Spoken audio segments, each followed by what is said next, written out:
The most appalling event the world has ever seen, whose repercussions will go on forever. The verdict of one leading psychologist on the global impact of yesterday's events.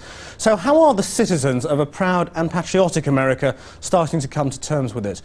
Our Washington correspondent David Smith was on the West Coast when the unbelievable happened. He joins us now from San Francisco. David. Not yet midnight out here on the West Coast, Christian, in front of the Bay Bridge in San Francisco, at the end of a truly excruciating and horrifying day for the United States.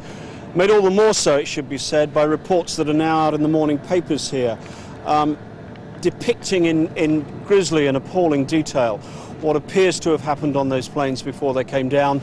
The newspapers are quoting passengers on board those planes before they hit the World Trade Center and the Pentagon, calling relatives and friends from on board those planes, saying that hijackers of Middle Eastern origin murdered stewardesses in front of the passengers and there to lure pilots out of the cockpit, and that the hijackers apparently had trained pilots with them who then went into the cockpits and flew those planes. The numbers of people dead, stories like that, the quite terrifying carnage in New York and Washington, one thing. The psychological fallout from all this, and that's what you feel out here, 3,000 miles away on the other side of the continent.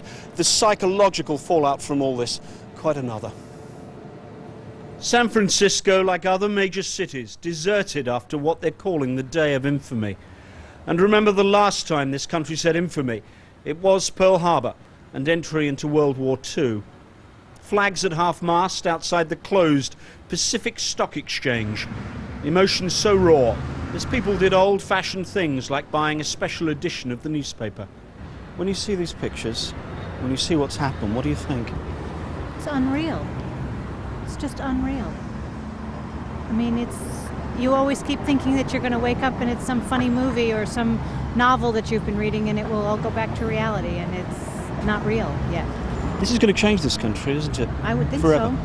So. It'll be very interesting to see how we deal with this. Are we going to put our head in the sand, or are we really going to try to figure out a way of making so this never happens to anybody ever again?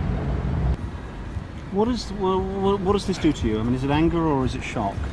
It was shock and a little sick, not angry.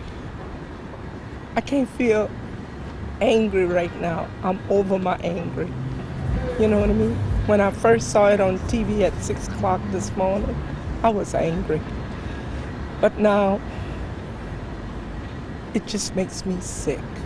Here, 3,000 miles from the World Trade Center in New York may be, but the state of siege all too evident, because one of the planes hijacked was bound for San Francisco. The monumental Transamerica building in the heart of this city shut down till further notice for fear of replica attack. What do you want to see America do now? Heal. Heal. Heal. Not too worried about retaliation or anything like that. Don't know who did it. So. Well, I think first of all we have to find out who did it and why. And respond very strongly. It's a great, terrible, terrible day for our country. Even the Golden Gate Bridge, the ultimate symbol of California, the empire in its own right, even this closed at one point. America suddenly vulnerable in a way it's never been before. Obviously, gut reaction says retaliate, but hopefully he takes into consideration that he has calmed down a little bit. But, of course, all Americans right now want to retaliate. And as the president spoke, you could sense America rally. Anger tempered by the need now to unite and find common cause against the enemy, whoever that enemy might be. This is definitely going to test his mettle. He's got to really step up to the plate, as they say here in the United States. But behind the emotions, the reality now. The superpower that will never be quite the same after this. And I suppose, Christian, more than anything, I mean, just look at the morning newspaper here today in San Francisco. Nightmare. The US under attack. To quote one leader column, our national security with its military might and vast network of intelligence agents is as illusory as a Hollywood set. Like Pearl Harbor, 1941, Like JFK, John Kennedy's assassination in 1963, the leader column concludes, we will never be the same again because we are at war. Krishnan? David, how much is the American nation going to take its lead from President Bush? How important is his stance now? Oh, I think the next 24 to 48 hours, not just for this presidency, but for the country as a whole, is critical. And the kind of lead he gives, Krishnan, absolutely of paramount importance. I thought it was very significant tonight that he said there will be no discrimination between those who did this and those who harbour them. For those of us who've been here through the 1990s and watched the earlier response from Bill Clinton's administration after the attacks in East Africa, that was a clear signal to me that we should be looking, if it is Osama bin Laden, if it is Middle Eastern, we should be looking at Afghanistan, we should be thinking about Pakistan, because those who harbour them, I think he was giving us a clear signal that we can expect a response once they think they've got an address. What we need to bear in mind, Krishnan, is that those of us who lived here through that period also saw the United States attack, and there's pretty clear evidence on this one, attack a pharmaceutical factory in Khartoum, a factory producing penicillin. The consequences of this and the way Bush reacts, absolutely critical, but there will be no guarantee that the target is a valid one. David, for now, thank you. Well, let's have a look at this morning's newspapers, and of course the dramatic pictures of yesterday's attacks make all the front pages in very dramatic form too. The Times shows the moments after the second devastating jet impact as debris from the plane and the South Tower is scattered over Manhattan's streets. They say it was the day when war came to America. The Guardian leads with a similar image as flames engulf the upper stories of the two towers, claiming it as a declaration of war. The Daily Telegraph echoes that sentiment, claiming the attack is also war on America.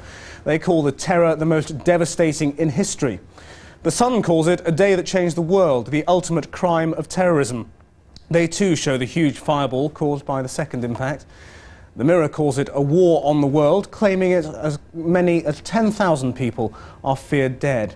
And the Daily Mail describes it as an apocalypse and pictures the moments after both the towers had collapsed as rubble and debris pours into the waters around Manhattan.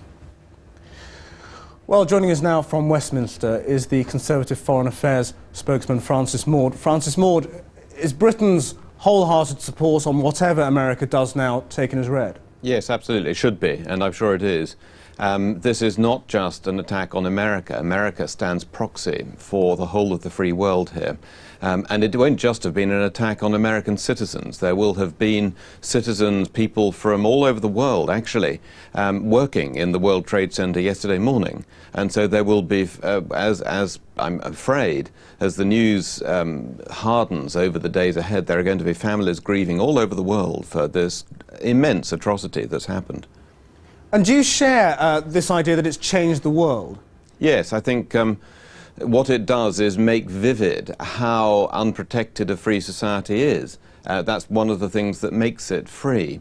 There will be lots of questions about how security can be tightened up and all of that, but the world will not feel the same again. This is a shattering event. And what I think is so sort of astonishing about this is to imagine the organization that is able to get at least 4 people, and presumably more than that, into a position where they're prepared to commit an atrocity which not only condemns thousands, probably thousands of people to death, but actually involves automatic death for themselves. Now, that narrows down the kind of people who must be behind this.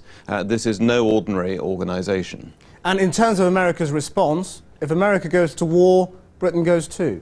Well, you know, talking about going to war, you need to know who you go to war against. It's not clear that there's a state behind this. There is clearly a significant organisation behind this, and I hope that Britain, I know that Britain will stand absolutely foursquare. We must be foursquare with America on this, because, you know, the whole free world is vulnerable by definition of being free. And so we have a joint common interest as well as a moral duty to stand with America, and Britain must do so. But the American president has made it clear in making no distinction between the terrorist organisations behind this and the nations that harbour them, America could well, in effect, be declaring war on a nation state?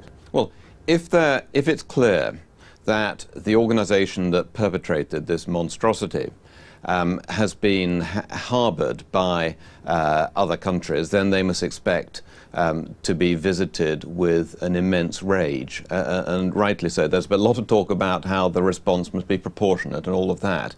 But actually, the response to an atrocity of this hugeness and savagery is actually a response of very great ferocity. That would be proportionate.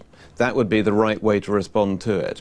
Obviously, the administration isn't going to leap into sort of hair-trigger response. I know the people who are at the head of the administration. These are people of great experience, very measured judgment, and you know, they're not going to behave like cowboys, but they are going to ensure that those who have committed this and those who have permitted this will regret it.